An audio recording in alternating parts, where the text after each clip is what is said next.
Yes, people, welcome back to another episode of Niall's Thoughts.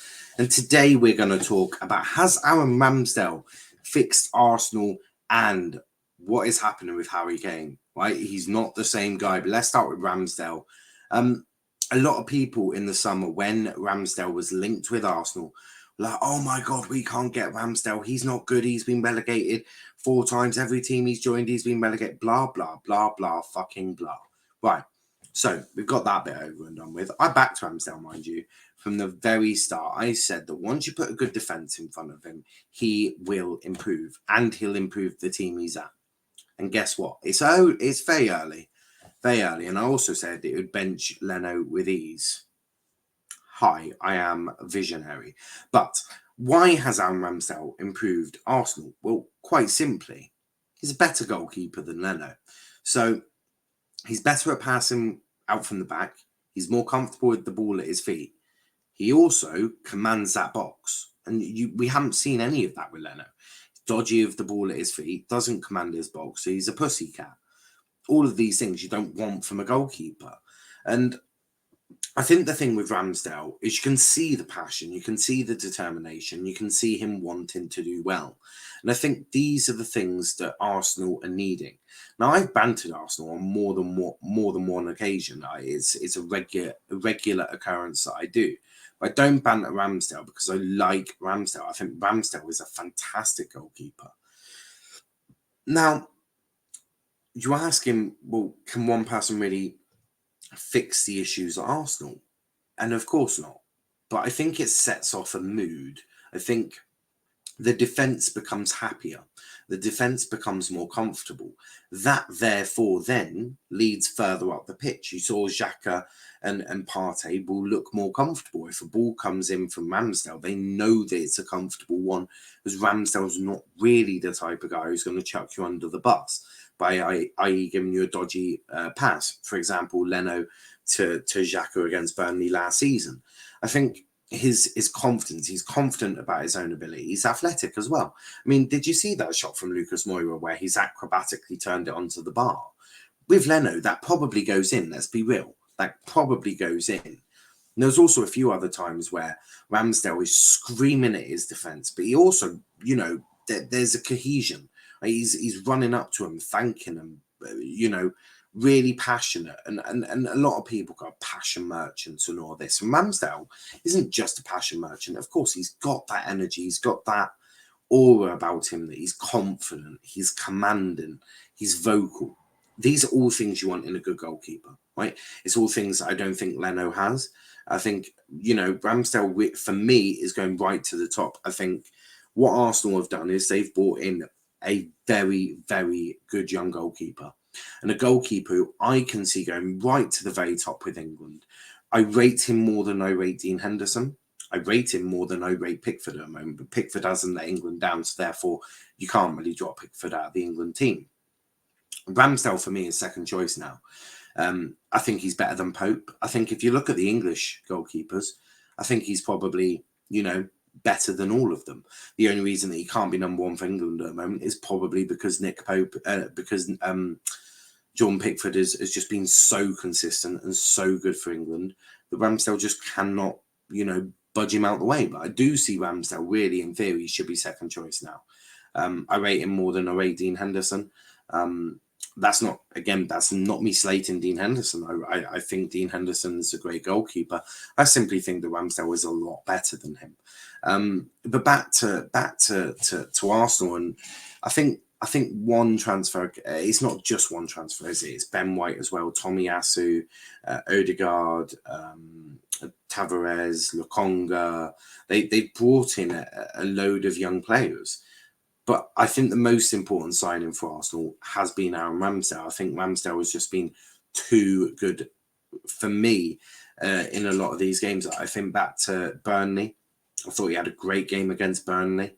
I thought he was arguably Arsenal's man of the match. He was tested. He was challenged. They're a physical team. They had shots, but he dealt with them.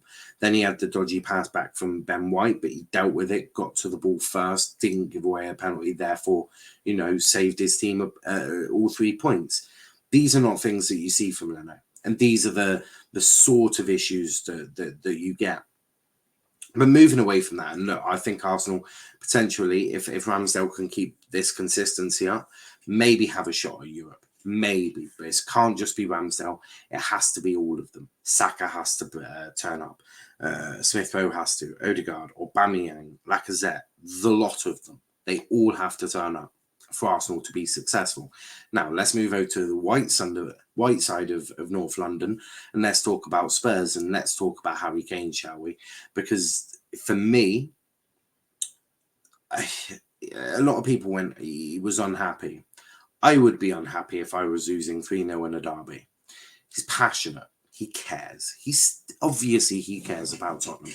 Look, do I believe that Harry Kane wanted to leave Tottenham this summer? 100%. Right? 100%. I thought Harry Kane wanted to leave Spurs, and at some point I thought he would. I genuinely thought that Harry Kane would go to City. I thought it was a nailed on, done deal that he would go to City. He didn't. But I don't think he's down tools. I don't think he has. I think when you go through that and you're close and you maybe he did have a gentleman's agreement. We've not really heard much about that. Maybe, of course, that's gonna take a bit of time to get over. If he has got that gentleman's agreement with Daniel Levy and Daniel Levy has then gone back on it, of course that's going to take a bit of time to get over. Putting that aside with the new manager of Nuno not being anyone's first choice at Spurs, I think it was 13th choice. You go through all of those managers that reject you, the likes of Conte and all of that. I think that impacts the camp. I think you look at the team, they look disorientated. The tactics today were shocking. I mean, he played with a 4-3-3, but a narrow 4-3-3, which then enabled Arsenal to do the overlap on their wings. It enabled Arsenal to progress through the wings. It progressed through the half spaces because he went, for me, to attacking. So have a midfield three of Højbjerg, Ndombele and Dele Alli probably was to attack him, especially when you look at the speed of Arsenal's counter attacks. You got Saka, you got Odegaard, you got Smith Rowe, you got Aubameyang, you've got very fast players. I think they were wrong. I think he got that wrong. But Harry Kane, for me, has not been anywhere near the standards he sets himself. But he does normally start slow. Right? Harry Kane he's a form player, if so to speak. He's that type of player that will take 8-10 games to really get into the feel of things again. Maybe we're going to see that, but I do think things are on his mind. I think he does want to leave, but I also think he's a professional. And I think Prime said it on the watch along. He tracked back. I think it was Saka's goal. He tracked back. He's a striker, mind you, and he's tracked all the way back. And I know people could be like, but he's meant to. But he's not really. I mean, I can't think of many strikers that are meant to track back all the way back to the defence. So I look at all of these things and I'm like, yes, of course he's upset. Yes, of course he's not been anywhere near the standards that Harry Kane set himself. And yes, it's going to take a little bit of an adjustment. That being the fact that he also really liked Jose Mourinho, I think that's not spoken about enough. Harry Kane loved Jose, had an almighty amount of respect for Jose. Jose leaves. Now, he did well for Ryan Mason because I don't think he wants to do badly for any manager. I don't think he's that type of guy. I think he's annoyed at the situation that he's still there because if he has got a gentleman's agreement, he should have been allowed to leave. That is the right thing to do. But I do think he's annoyed. I do think he's upset. And I think these sorts of things do impact Harry Kane. But he's not the type of player to down tools. I don't believe he is. I believe he'll try right until he leaves because I think he loves Spurs, and he does. And people can say he doesn't. He does. He's been there for a long, long time. I can't remember how many years, but I'm thinking probably, wasn't he a kid there or something? Right? I mean, he came in under Tim Sherwood. How long ago was Tim Sherwood? So I think there is an issue of Harry Kane. I think there's also an issue of getting the ball to him. There's not a lot you can do if you don't have the ball. I think Nuno needs to work out how to get Harry Kane firing again. That's down to Nuno. Nuno has got a lot of work to do. He's brought in the likes of Romero. He's brought in Brian Gill. They brought in Skip back from Norwich on loan. They brought in Emerson Royale. They've got still Reguilon and Højbjerg, who you know are decent players in their own right. Nuno's got to get that working. He's got to get that fire, and he's got to get that firepower back. Because without that, Spurs are fucked. I think that's fair to say. Spurs are fucked if he doesn't get that sorted. And he's got to get Harry Kane firing. We know what Harry Kane can do if he's in a good mood and lethal. Maybe doesn't even need to be in a good mood, just lethal. So look, Nuno's got a lot of work to do. Harry Kane, does he go in the January transfer window? Maybe. If it doesn't work, maybe, because he'll drop. I mean, if he's not scoring goals, his price plummets.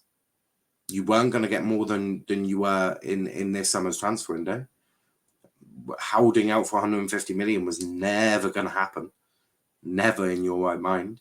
Maximum would have been 120 if he had negotiated well, which I'm sure Daniel Levy would have. If he doesn't start scoring, that price just plummets right down. You're talking below 100. You could have got 120 if you had negotiated well. City have that money. You could have been like, well, you just paid 100 million for Grealish, and Kane is better than Grealish, so we want 120 million.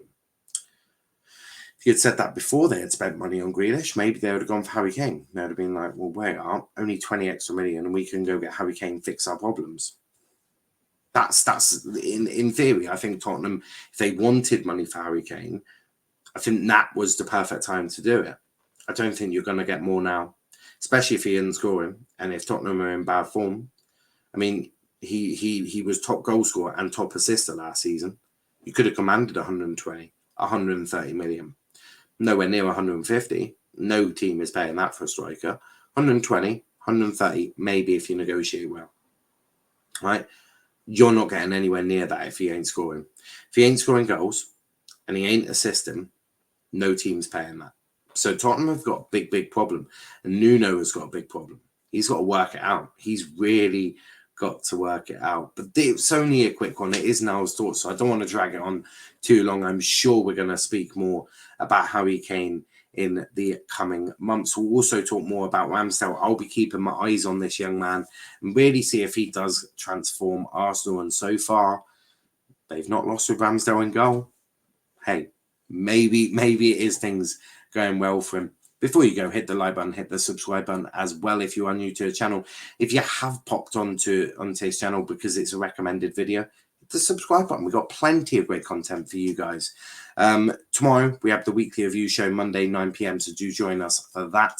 Follow us on our socials, Twitter, Let's Talk EPL, Instagram, Let's Talk EPL_, and on TikTok, Let's Talk Premier League. But that's been Niall's thoughts for you. I hope you enjoyed it, and we'll be back again next time.